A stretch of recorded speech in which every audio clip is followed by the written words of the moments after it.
I suppose it's time to get that first round of fertilizer down for the season. And in this video today, we're going to talk about some mind changes I've had recently and why I'm deciding to do it right now. Hey, thanks for joining me here on Budget Lawns. I appreciate you as always. If you like this information, give it a thumbs up, comment down below, and subscribe if you haven't already.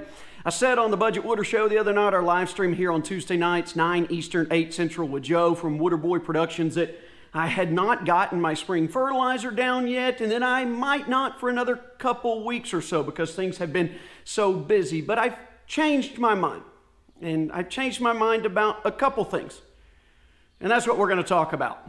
The first thing I've changed my mind about, and I get asked this all the time, hey, are you still using the 10-10-10 and an all-natural every time you put down an application of fertilizer? No, I am not using both anymore. I am only using a 10-10 synthetic fertilizer. No more of the natural fertilizer to supplement that. Why? Well, the prices are just expensive. Okay, the 10-10-10 from Walmart, the Expert Gardener that I use, has gone up like $5 or $4 since last year. Yeah, I know it doesn't sound like much, but if you're putting 3 or 4 rounds of fertilizer down a year and then you're adding on the all natural to it, it just starts getting expensive, and to me, it's not that important. So I'm going to save a few bucks here and there. It takes me about, a little less than 1 bag, so it's really not all that expensive to fertilize my entire yard. Now, in the middle of the summer, when it's really hot to slow down that top growth, I might substitute one of the bags of natural for the 10-10-10, but right now I'm sticking with Old Faithful 10-10 for my spring fertilizer application. Along with that, I get asked all the time, what setting do you use on your spreader? That's not an easy answer, okay? I really don't even know what setting I use on my spreader. It just depends on your spreader, but here's how I do it. I start out with a very low setting that's not letting much fertilizer out at all. My goal is to know how much I'm going to use and spread it evenly across the lawn in more than one direction. So maybe a pass horizontally and then a pass vertically. So I'll start out really low so that I'm not throwing too much out right out the gate, and then I'll just kind of tinker with it and eyeball it and make sure that when it's all said and done, I've spread the same amount of fertilizer across the lawn in 2 different directions. Okay? I know that's not the answer you want, but it works. That's how I've always done it. So that's the answer I've got. Another reason why I changed my mind and I've decided to go ahead and put down the fertilizer for spring is because the weather has a lot of rain in the forecast. And I don't like to drag out hoses and sprinklers to water my fertilizer in.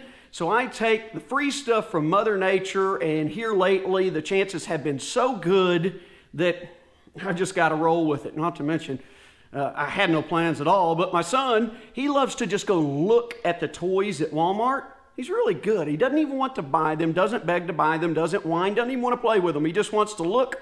So we went and looked at some toys the other day, and I figured, hey, while I'm here, I'll pick up the 10-10 at Walmart. So I kind of, killed 2 birds with 1 stone. Another reason why I have changed my mind and decided to go ahead and throw the fertilizer down is because I can tell that the lawn actually needs it. I always say that in the spring you want to wait till your Bermuda grasses come out of dormancy around 75 to 80%.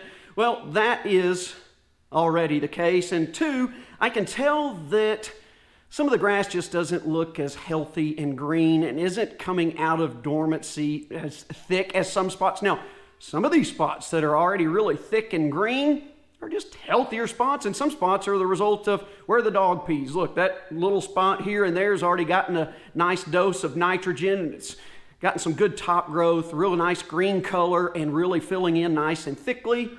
Thickly, is that a word? Nice and thick.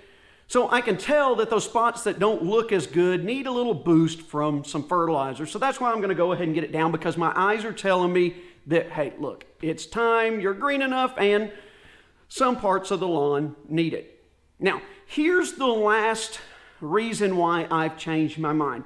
And let me clarify one thing. I'm not overly concerned about this, but observationally, I can tell that it's going on, okay? I've got grubs in my lawn. How do I know that? Well, I've actually seen them, okay? Now, I'm regretting now because I didn't have my phone or my camera on me to snap a picture to prove it to you. You'll just have to take my word for it. But I was out in the back lawn the other day, and I looked down in this little hole, and there was a little grub just chilling right there. And then I found another one. So my first thought was, hey, let's just get these out of here. Chunked them in the field behind me. They're out of the way. Okay. I know I've got grubs in my lawn because I've seen them. I also got lots of beetles flying around. I've seen beetles flying. I shouldn't say flying. We had the lights on outside the other day, and here they come migrating towards the light. Not to mention there were moths as well. So if you see moths and beetles around your house, especially hovering moths or some beetles that come when the lights are turned on, those are usually a pretty good indication that you've possibly got grubs in your lawn.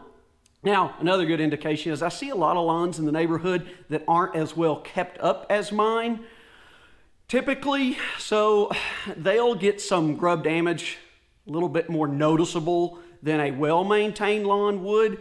So I know that grubs are potentially a problem in my neighborhood, which means they could likely become a problem in mine. But one way that I am going to stay ahead of the grubs, because as you know here on Budget Lawns, I do not treat for insects or pests.